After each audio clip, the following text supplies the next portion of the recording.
তৃতীয় মেয়াদে ২০০২-৩ অর্থবছরের বাজেট ছিল প্রায় ৪৫,০০০ কোটি টাকা, যা ২০০৬-৭ অর্থবছরে বেড়ে দাঁড়ায় ৬৯,৭৪০ কোটি টাকা।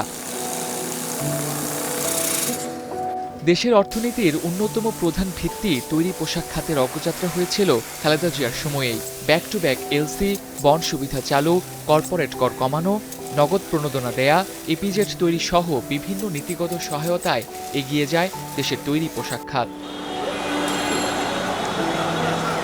এর প্রভাবে ১৯৯১-৯২ অর্থবছরের প্রায় $২ বিলিয়ন রপ্তানি ১৯৯৫-৯৬ অর্থবছরে বেড়ে হয় $৩.৮৫ বিলিয়ন। তৃতীয় মেয়াদের প্রথম অর্থবছরে প্রায় $৬ বিলিয়ন রপ্তানি আয় শেষ অর্থবছরে বেড়ে হয় $১২ বিলিয়ন বেশি। গার্মেন্টস খাতকে কেন্দ্র করে খালেদা জিয়ার সময় বাংলাদেশের শিল্প খাতের অগ্রগতি শুরু হয়। এর ফলে দেশি বিদেশি বিনিয়োগ বাড়তে থাকে। তার প্রথম মেয়াদে গঠিত হয় বিনিয়োগ উন্নয়ন বোর্ড।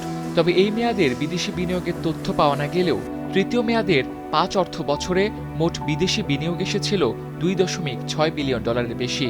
এর মধ্যে ২০০৫-৬ অর্থ বছর এসেছিল সর্বোচ্চ $৮০৩ মিলিয়ন। বিনিয়োগ বাড়ায় তরুণ বেকারদের জন্য নতুন নতুন কর্মসংস্থানের সুযোগ তৈরি হয়। অন্যদিকে দেশের বাইরে জনশক্তি রপ্তানির গতি খালেদা জিয়ার প্রথম মেয়াদেই বৃদ্ধি পায়। মালয়েশিয়ার মতো নতুন বাজার উন্মুক্ত হয় ওই সময়েই। এর ফলে খালেদা জিয়ার প্রথম মেয়াদের ৫ অর্থ বছরে জনশক্তি রপ্তানি হয় প্রায় ১০ লাখ। আর এই সময়েই ১৯৯৩-৯৪ অর্থ বছরে রেমিটেন্স আয় প্রথমবারের মতো $১ বিলিয়ন মাইলফলক স্পর্শ করে। তার তৃতীয় মেয়াদের ৫ বছর জনশক্তি রপ্তানি হয়েছিল ১৬ লাখের বেশি, আর রেমিটেন্স আয় $৬ বিলিয়নের রেকর্ড ছুঁই করছিল।